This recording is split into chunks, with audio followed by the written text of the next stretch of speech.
The sun had not yet opened its eyes when Alexander Pierce stepped through the tall glass doors of his mansion. The air outside bit at his skin with tiny cold teeth. He pulled his coat tighter and walked across the smooth stone path that curved through his garden like a sleeping snake. Everything was quiet, too quiet. Alexander was the kind of man who owned buildings that touched the clouds. He had cars that purred like jungle cats and rooms filled with paintings worth more than most people earned in 10 lifetimes. But this morning, something felt different. Something felt wrong. He walked past a fountain where water usually danced, but now stood frozen and still. His expensive shoes made soft clicking sounds on the stone. Then he saw it. On the wooden bench beneath the old oak tree, a figure lay curled like a question mark.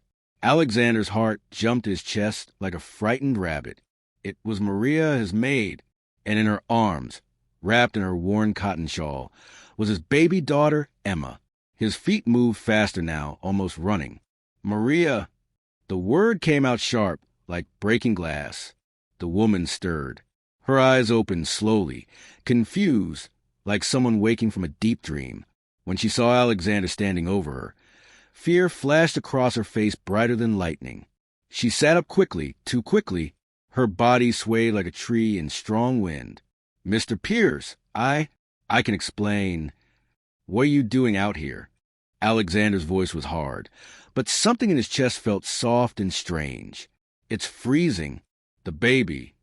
She's warm, sir." Maria's voice shook like leaves in autumn. Her hands pulled the shawl tighter around little Emma. "I made sure she stayed warm. I promise." Alexander looked down at his daughter. Emma's cheeks were pink and healthy. Her tiny chest rose and fell in the steady rhythm of peaceful sleep. She looked more comfortable than she ever did in her expensive crib with its silk sheets and electronic mobile that played fancy music. "How long have you been out here?" Alexander asked. His voice was quieter now, like he was afraid of the answer. Maria's eyes dropped to the ground. "Since midnight, sir." "Midnight? That was 5 hours ago." Alexander felt something twist inside his stomach. Why didn't you come inside? Why didn't you wake me?" Maria's fingers trembled as they touched Emma's soft hair. "The heater in the nursery stopped working, sir. The room got so cold. I tried to fix it, but I don't know about such things. I was afraid Emma would get sick. You could have knocked on my door. You had important people visiting, sir. Business people from across the ocean. You said not to disturb you for anything." Maria's voice was barely louder than a whisper. But Emma was crying from the cold. She wouldn't stop crying. Alexander remembered now. He'd been in his study until 2 in the morning, talking about money and deals and numbers that meant nothing compared to what he was seeing now. "So you brought her outside?" He couldn't understand it. "It's colder out here than inside." "Not here, sir." Maria stood up slowly, still cradling Emma like she was made of moonlight and wishes. "Not under this tree. This is where the warm pipes run underneath the ground. The gardener told me once. The earth here is warm, even in winter, and my body heat in the shawl. I kept her close. I kept her safe." She said the last words like a prayer, like a promise she'd made to something bigger than both of them. Alexander stared at this woman. Maria was 52 years old with gray hair that she always kept in a tight bun. Her hands were rough from years of scrubbing and cleaning. She wore a uniform that had been washed so many times the blue had faded to the color of old sky. He paid her to clean his house, to do his laundry, to make sure everything was perfect. He had never asked her to do this. "You stayed out here all night," he said slowly, like he was trying to understand a language he'd never heard before. "In the cold, on a hard bench, just to keep Emma warm." "Yes, sir." Maria said it simply, like it was the only choice in the world.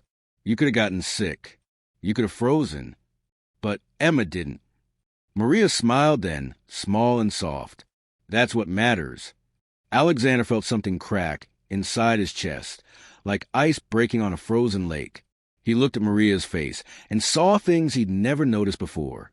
The deep lines around her eyes from smiling. The gentle way she held his daughter, like Emma was made of precious glass, but also like she was the most natural thing in the world to hold. "When was the last time you slept in a real bed?" Alexander asked suddenly. Maria blinked, surprised by the question. I have my room, sir, above the garage. That's not what I asked. Maria was quiet for a long moment. I sleep when Emma sleeps, sir. Sometimes that's in my room. Sometimes. She looked down at the bench. Sometimes it's wherever she needs me to be.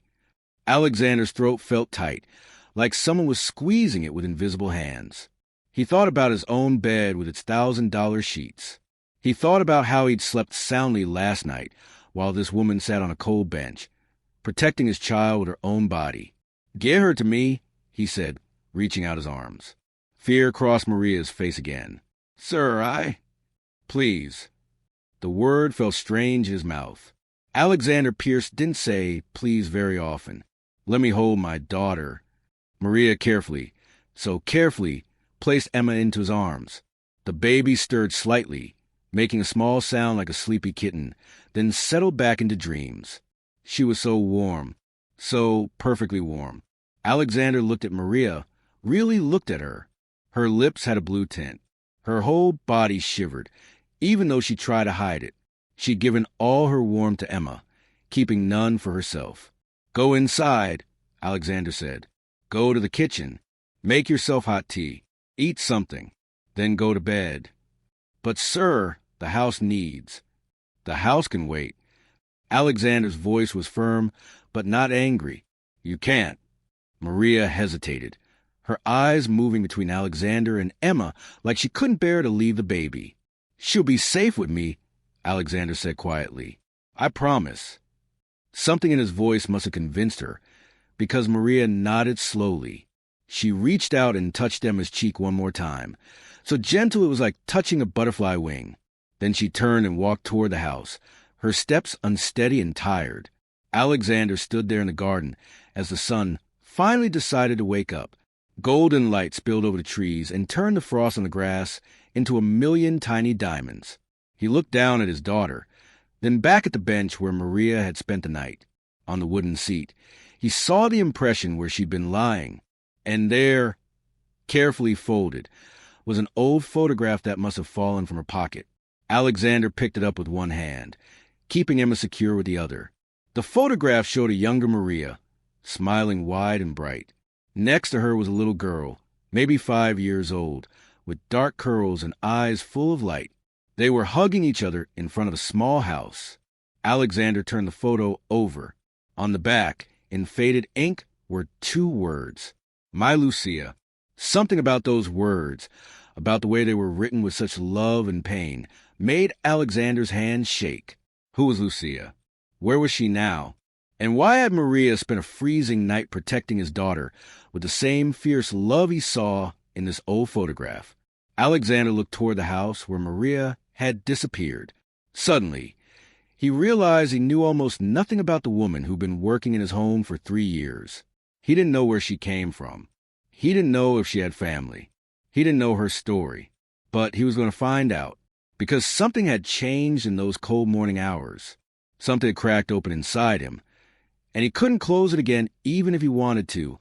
Emma yawned in his arms, her tiny mouth opening wide. Her eyes fluttered open, bright blue, like pieces of summer sky. She looked up at Alexander and smiled.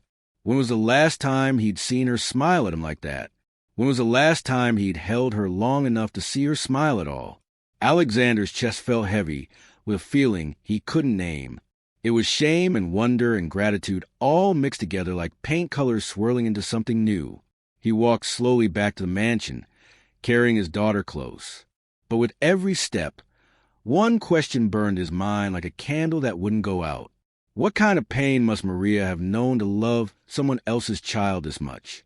And what kind of man had he been that he never noticed until now? Alexander didn't go back to sleep that morning. He couldn't.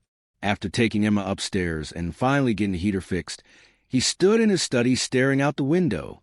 The photograph of Maria and Lucia sat on his desk like a whisper he couldn't ignore.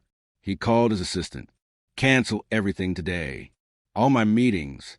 Everything. Sir, even the investors from everything, Marcus. There were more important things than money today." By noon, Alexander found himself standing outside Maria's door above the garage. He'd never been up here before, never had a reason to be, or maybe he just never cared enough to find one. He knocked softly. "Maria, it's Alexander Pierce. May I come in?" A long pause. Then the door opened a crack. Maria's eyes were red and swollen, like she'd been crying. "Mr. Pierce? Is Emma all right? Does she need—" "Emma's fine. She's sleeping peacefully." Alexander held up a photograph. "You dropped this. I wanted to return it." Maria's hand flew to her mouth. She took the photo like it was made of butterfly wings that might blow away. "Oh, thank you, sir. Thank you. I thought I'd lost it forever." "Maria," Alexander said gently, "who is Lucia?" The question hung in the air between them like morning fog. Maria's eyes filled with tears that spilled over like rain. She looked at Alexander for a long moment, then stepped back. "Would you like to come in, sir? I think it's time someone knew." The room was small and simple. A narrow bed with a faded quilt, a wooden chair, a tiny table with a hot plate for cooking. But the walls were covered with drawings. Children's drawings in crayon and colored pencil. Flowers and houses and stick figures holding hands. "Lucia drew these," Maria said softly, touching one of the pictures. She loved to draw. She said she was going to be an artist when she grew up. Alexander's chest tightened. "She was your daughter." "Is," Maria corrected, then shook her head. "Was." "Yes." She sat down on the bed, still clutching the photograph. She was 5 years old in this picture. The same age she was when. Maria couldn't finish. The words got stuck in her throat like stones. Alexander sat down in the wooden chair. "You don't have to tell me if it's too painful." "No," Maria said, wiping her eyes. "I want to. I need to. You deserve to know why I care so much for Emma." She took a shaky breath and began. 10 years ago, I had everything I thought mattered. A husband named Carlos. A little girl who laughed like bells ringing. We lived in a small apartment in the city. Carlos worked at a factory. I cleaned houses. We didn't have much money, but we had love. We had each other. Maria's fingers traced the edge of the photograph. Then Carlos got sick. Cancer, the doctor said. The kind that eats you from the inside. He needed medicine, expensive medicine we couldn't afford. I worked 3 jobs, sometimes 4. I cleaned houses from sunrise to sunset, then worked at a laundry until midnight, then went to a bakery at 4 a.m. Alexander felt his stomach turn. "Maria—" "But it wasn't enough," Maria continued, her voice breaking. "It's never enough when you're poor and the world doesn't care. Carlos died when Lucia was 5, the same week we lost our apartment, because I couldn't pay rent. We moved into a shelter. Just for a while, I told Lucia. Just until Mama saves enough money." Tears ran down Maria's face like rivers.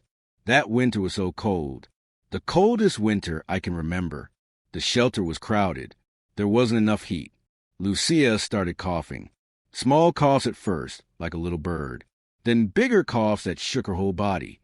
Maria's hands trembled as she set the photograph down gently on the bed. I took her to the free clinic. They said it was pneumonia. They gave us medicine, but it wasn't the right kind. Or maybe we got it too late. I don't know. Her voice rose with old anger and grief. I held her every night. I gave her my blanket. I sang to her. The same lullaby my mother sang to me. Maria began to hum softly. The melody was sweet and sad, like honey mixed with tears. "Is that the song you sang to Emma last night?" Alexander asked quietly. Maria nodded. "It's the only lullaby I know. Lucia loved it. She would close her eyes and smile, even when she was so sick. Even when—" Maria's voice cracked completely. "Even when she died in my arms one February morning. She was 6 years old. 6 years old, Mr. Pierce. She should have had a whole life ahead of her. She should have become an artist. She should have—" Maria couldn't speak anymore. Sobs shook her body like earthquakes. Alexander didn't think. He just moved. He knelt down beside the bed and took Maria's hands in his. They were so cold, just like they'd been that morning. "I'm so sorry," he whispered. "I'm so sorry." They sat like that for a long time.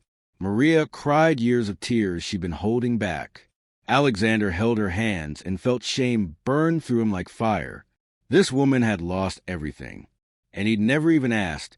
3 years she'd worked in his house, and he'd never once asked about her life. He'd seen her as, what?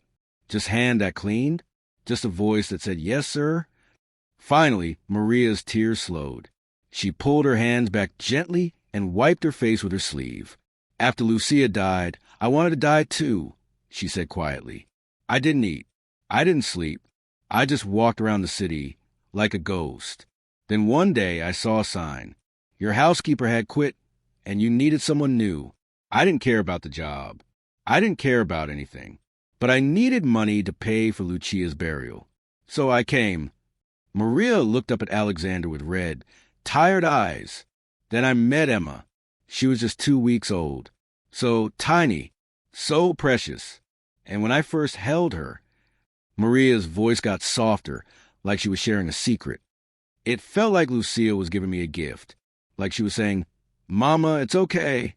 You can love again. You can protect again.'" Alexander's throat felt like someone had filled it with sand. "Emma is my daughter," Maria said. "I know that. But when I hold her, when I sing to her, when I keep her warm, it feels like I'm doing for her what I couldn't do for Lucia, what I failed to do." "You didn't fail," Alexander said firmly. "You did everything a mother could do. You loved her. You fought for her. That's not failure." "I let her die cold, Mr. Pierce." Maria's words were sharp with pain. "In a shelter with no heat.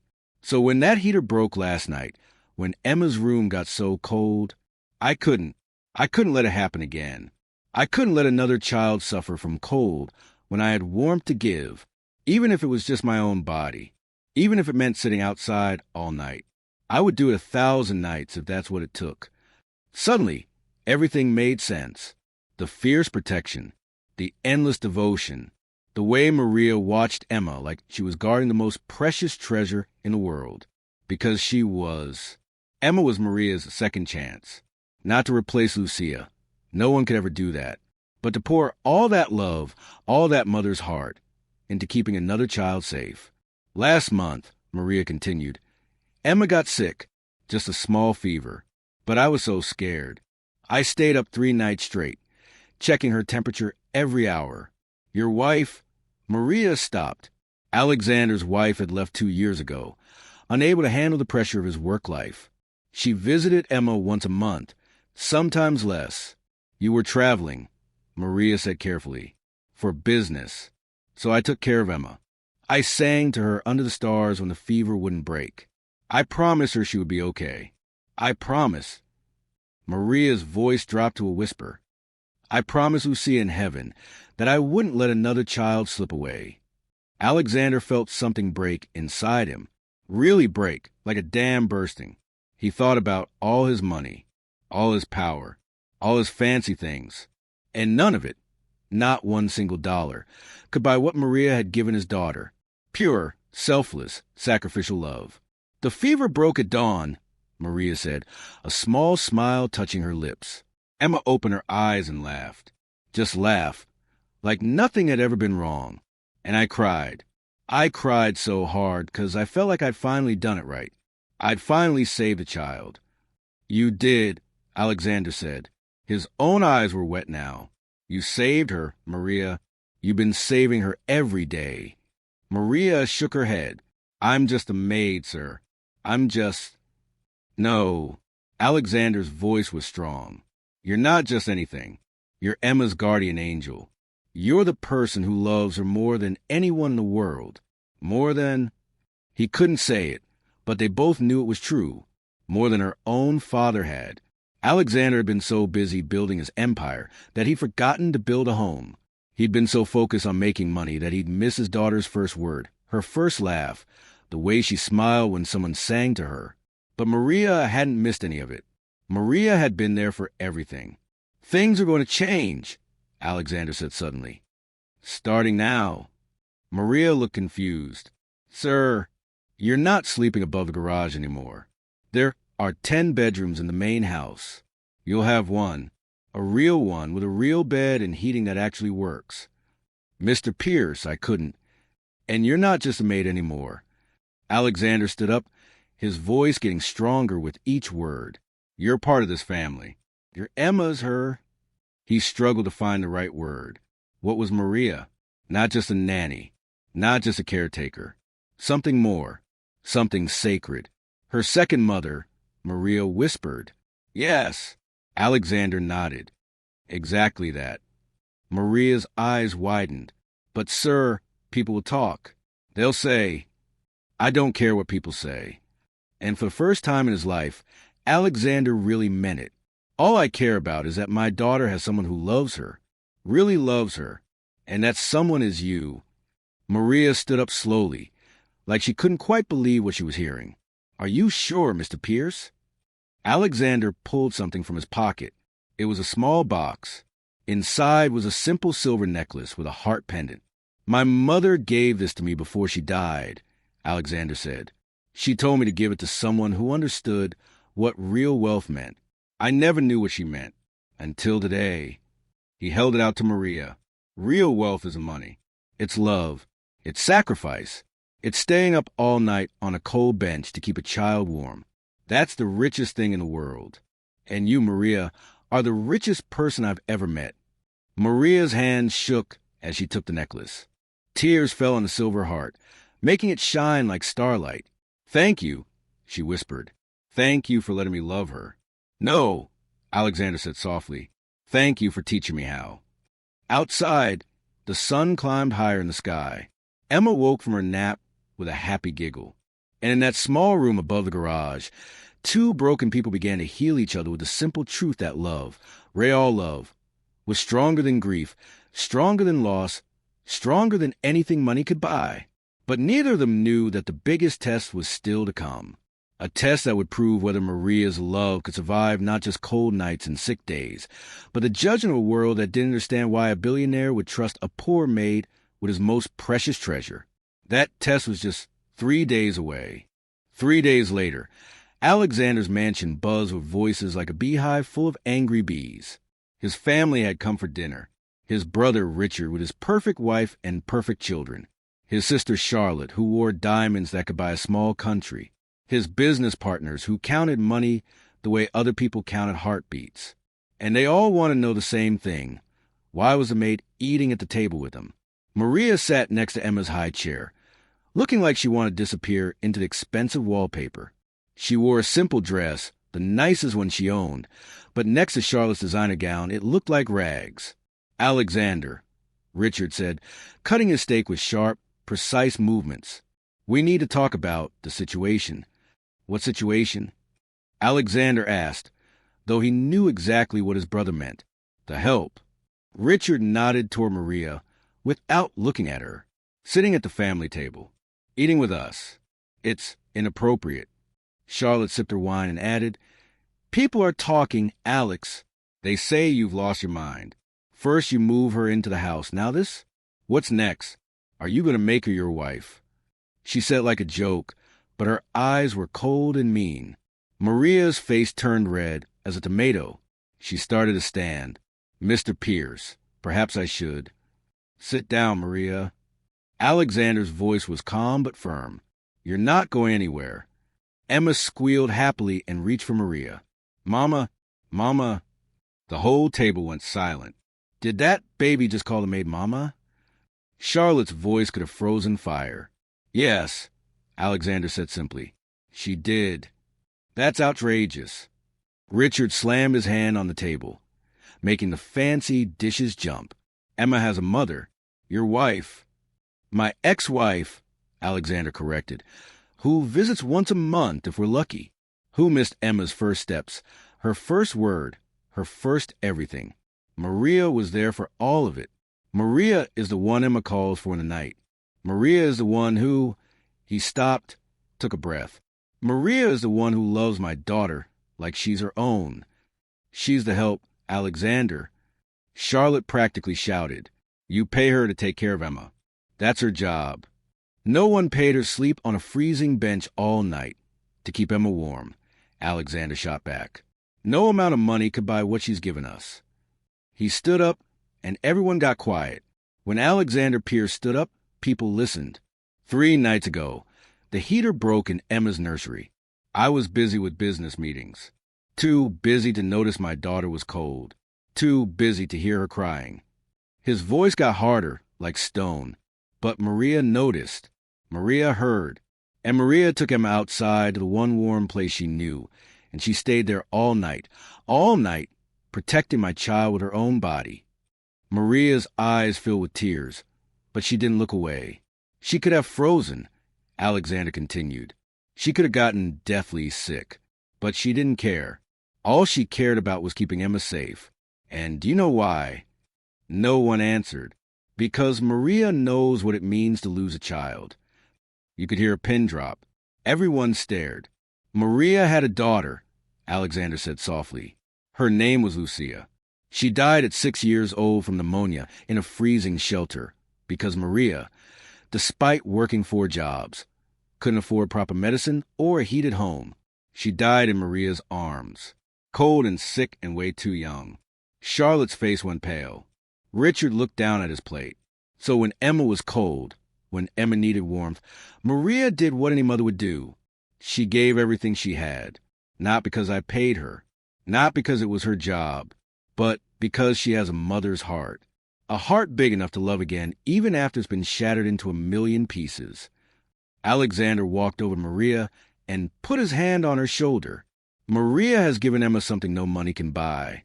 She's given her love. Real love. The kind that doesn't count the cost. The kind that stays up all night and asks for nothing in return. The kind that sings lullabies under the stars and makes promises to angels in heaven. Maria was crying now, tears running down her face like rain. So yes, Alexander said, looking at each person around the table, Maria eats with us. Maria lives with us. Maria is part of this family.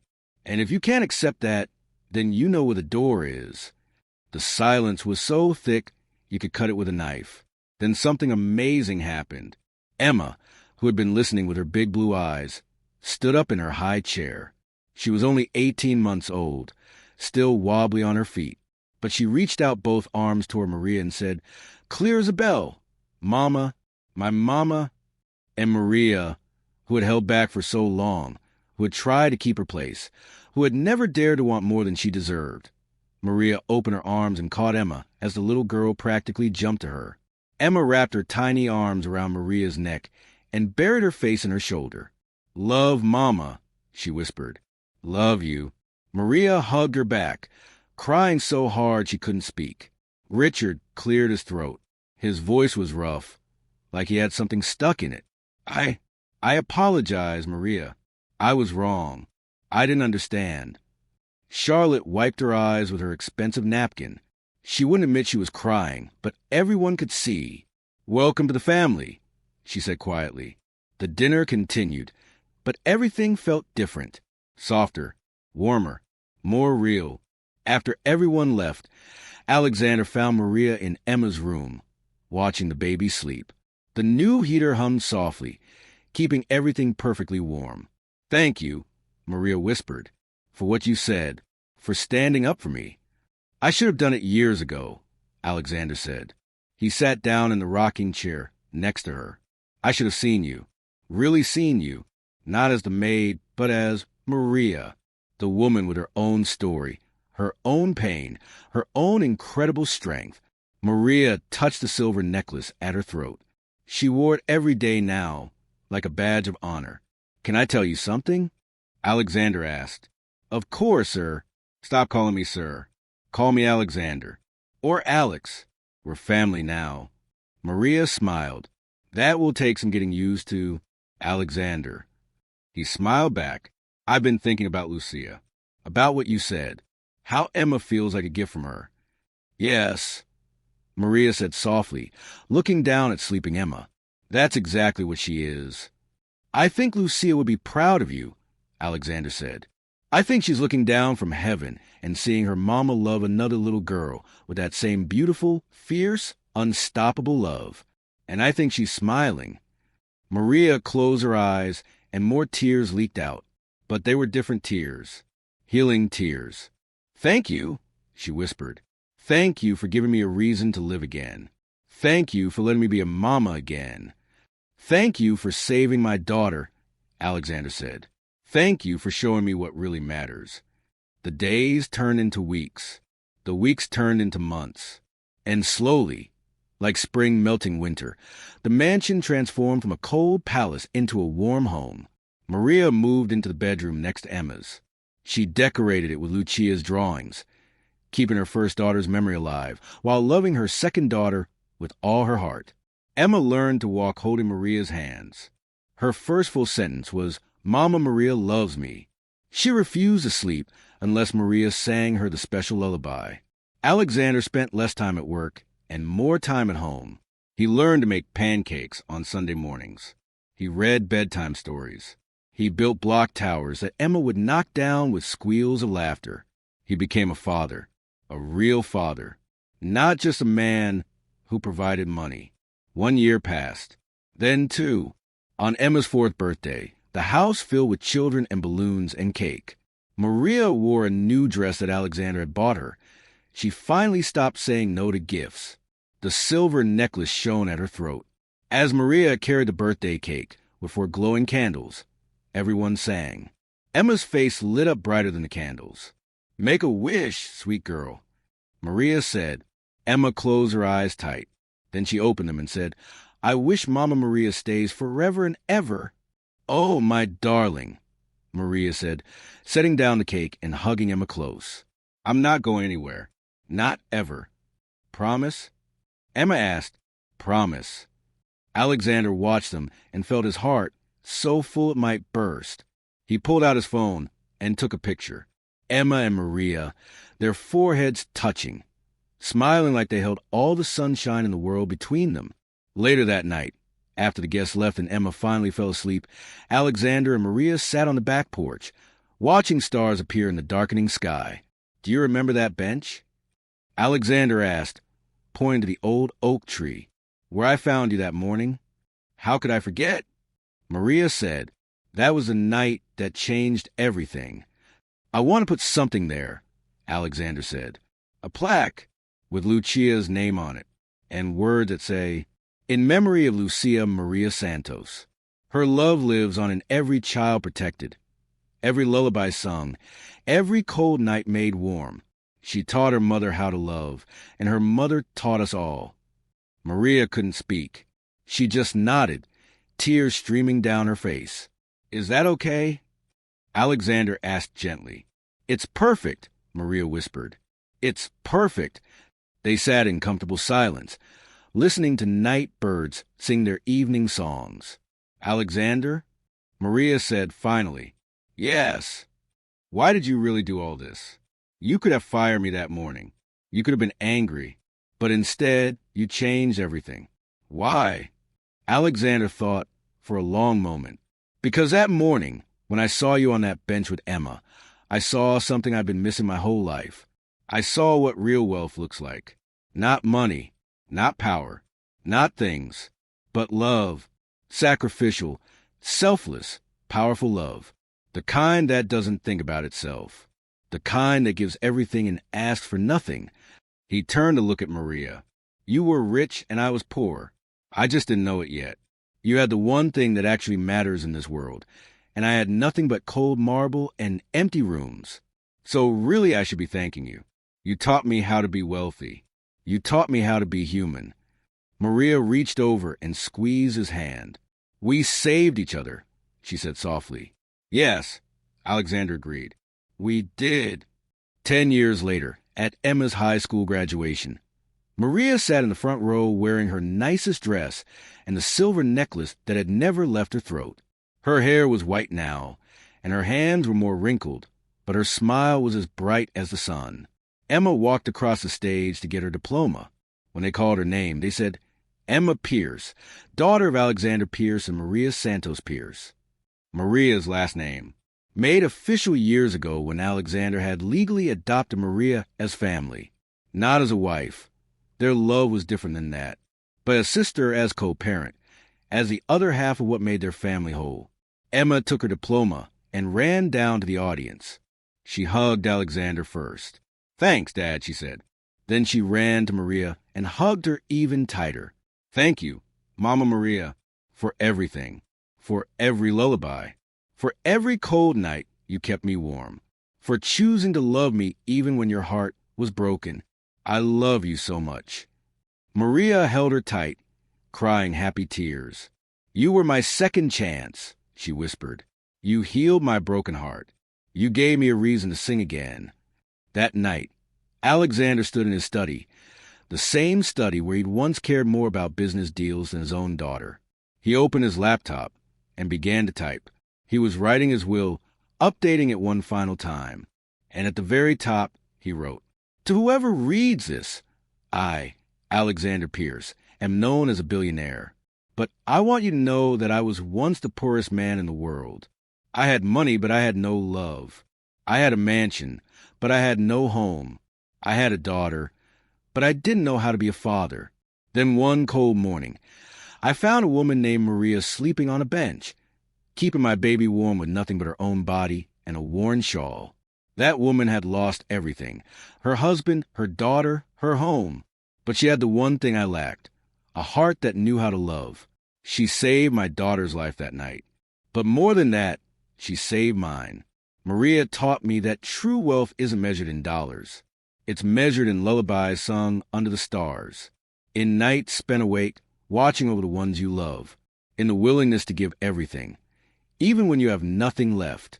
Because of Maria, I learned what it means to be rich. Because of her sacrifice, I learned what it means to be human. My fortune will be divided as listed below. But my real legacy, the only thing that truly matters, is the love that Maria brought into our home. She turned a cold mansion into a warm family. She turned a lost little girl into a happy, healthy, loved child. She turned a businessman into a father. So let be known, Alexander Pierce died a wealthy man, not because of the money in his accounts, but because of the love in his heart, love that was taught to him by a humble maid who knew the price of grief and the power of a mother's devotion. Thank you, Maria, for everything, for Emma, for me, for showing us all what real wealth looks like. The richest man is not the one who is the most, but the one who loves the most. And by that measure, Maria Santos Pierce is the wealthiest person who ever lived. Alexander printed the document, signed it, and placed it in his safe. Then he walked upstairs to Emma's old nursery, now a reading room filled with books and comfortable chairs. Maria was there, sitting by the window, looking out at the garden where the old oak tree stood. A small plaque gleamed in the moonlight beneath its branches, bearing Lucia's name. "Can't sleep?" Alexander asked. "Just thinking," Maria said. "Remembering." "Good memories?" "The best," Maria smiled. "I was remembering the day Lucia drew her last picture. It was of our family. Her, me, and Carlos, all holding hands under a big sun. She said we'd be together forever." "You are," Alexander said gently. "She's still with you. Every time you sing that lullaby, every time you hold Emma, every time you love without limits. Lucia lives on in all of that." Maria wiped her eyes and smiled. "You become wise in your old age, Alexander Pierce." "I had a good teacher," he said. They sat together in comfortable silence, two souls who had found each other in the darkness and created light. Outside, the oak tree swayed gently in the night breeze. And if you listen very carefully, you might hear a whisper on the wind, a little girl's voice, happy and free, saying, "Thank you, Mama. Thank you for loving again." If this story touched your heart, please share it with someone who needs to remember that real wealth is measured in love, not money. Like if you believe that family is created by care, not blood. And subscribe to hear more stories that remind us what truly matters in this world. Remember, the richest person isn't the one with the most money, but the one with the most love to give. Be like Maria. Love without limits. Give without counting the cost. And watch how your life transforms from mansion to home, from cold to warm, from empty to overflowing. Share this story. Someone needs to hear it today.